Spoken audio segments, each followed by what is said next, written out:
Oke, kembali lagi di channel Belajar Farmasi Klinis. Di video kali ini kita akan belajar tentang buku panduan Ayo Buang Sampah Obat dengan Benar.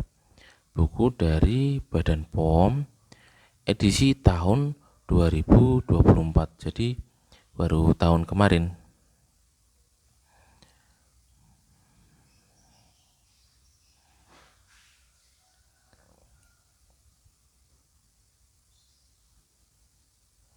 Jadi di buku panduan Ayo Buang Sampah Obat dengan Benar ini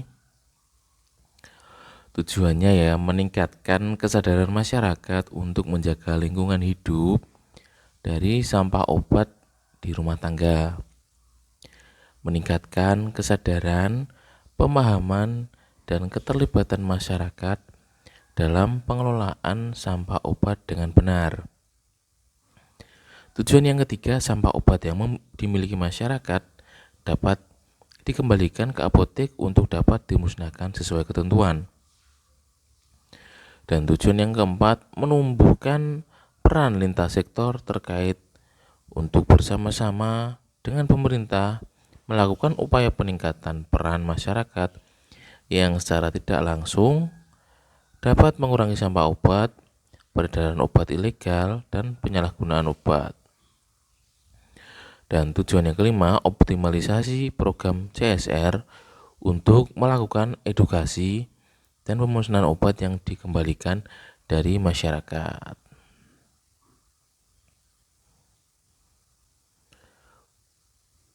Untuk panduan cara membuang sampah obat dengan benar itu ada di halaman 32. Kita langsung saja ke halaman 32 ya.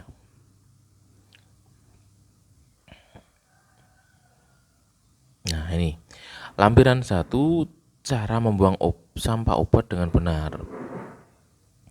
Sebelum dilakukan pembuangan atau pemusnahan sampah obat, apoteker penanggung jawab wajib memastikan bahwa sampah obat tersebut telah dilakukan pre-destroy.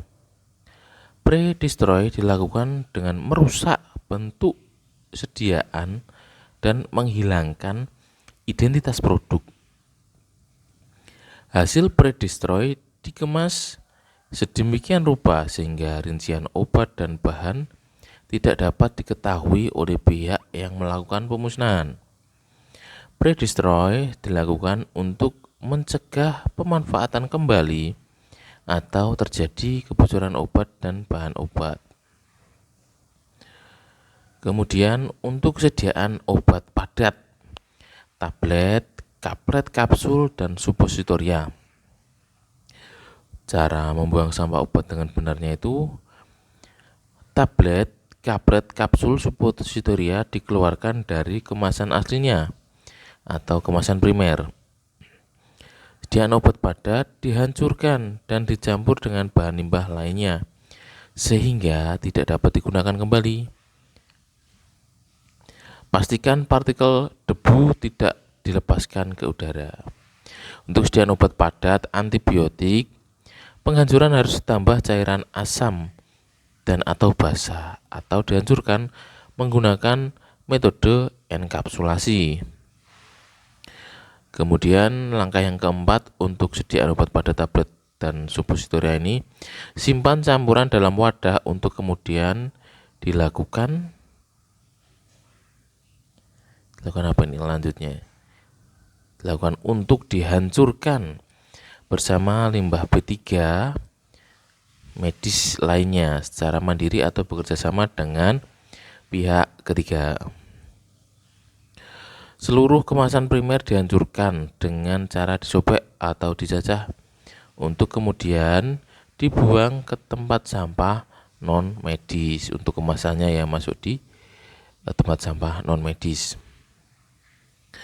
Kemudian lanjut untuk yang B, ini sediaannya cair dan semi padat. Dia masuk sirup, cairan obat luar, krim, dan gel. Untuk langkah pertama,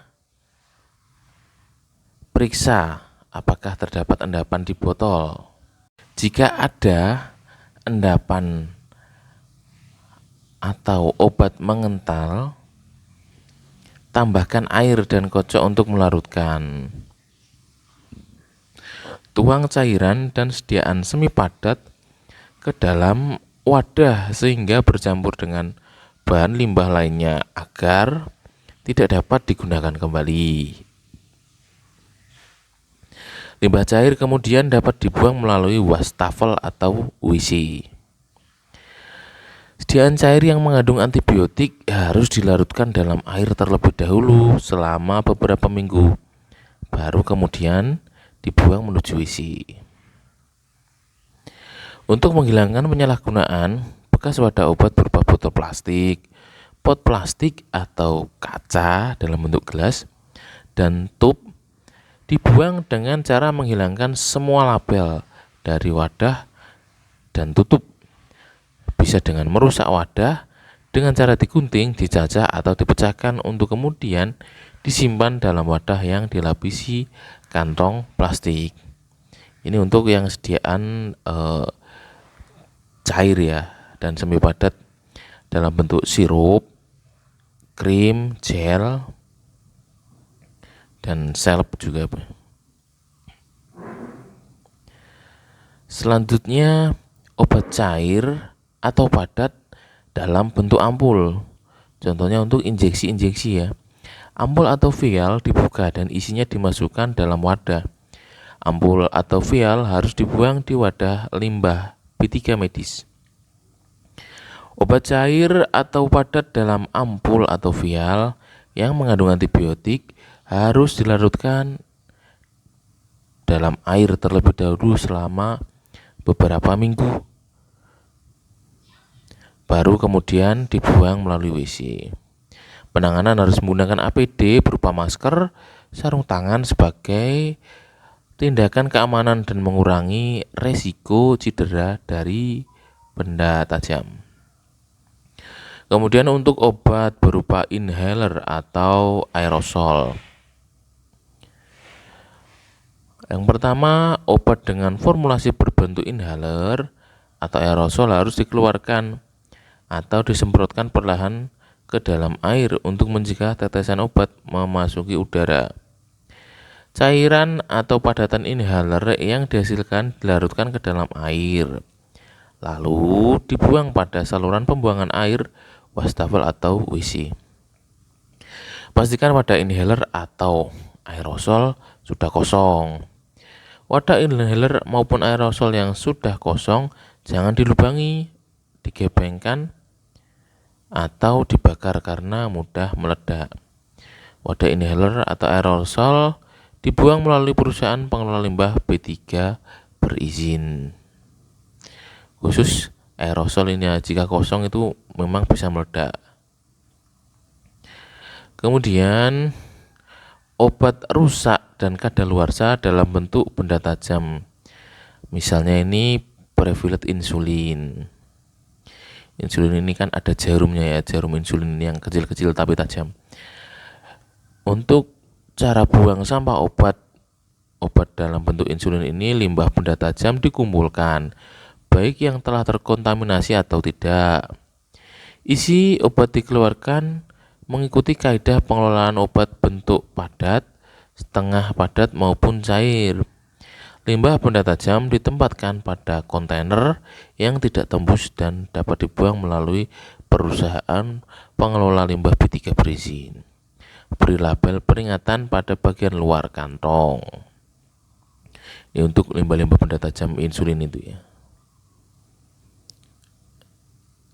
Nah, jadi ada 5 cara ya untuk membuang sampah obat dengan benar, mulai dari bentuk kapsul, semi solid, semi padat, sampai dengan limbah tajam insulin. Nanti file ini akan saya taruh di deskripsi. Kemudian lampiran ketiganya ini adalah format pendataan sampah obat. Jadi untuk masyarakat ini ya, rincian obat kadaluarsa dan rusak hasil pengembalian dari masyarakat. Ada format pendataannya dari mulai nama apotek, nama apoteker, serta alamat apotek. Yang untuk isi yang di dalamnya mulai dari nomor, nama obat, bentuk sediaan, kelas terapi, kisaran nilai obat, jumlah, serta satuannya. Kita pelajari mulai dari keterangannya ya. Nama obat ditulis lengkap dan jika tidak dapat diidentifikasi nama obat karena kemasan sudah tergunting atau tidak utuh, maka diberikan keterangan obat tidak utuh di sini ya. Jika tidak teridentifikasi obat tidak utuh. Bentuk sediaan diisi sesuai dengan bentuk sediaan seperti tablet, kapsul, cairan, dan sebagainya. Untuk kelas terapi diisi sesuai dengan zat aktif seperti antibiotik, analgesik, dan lain-lain.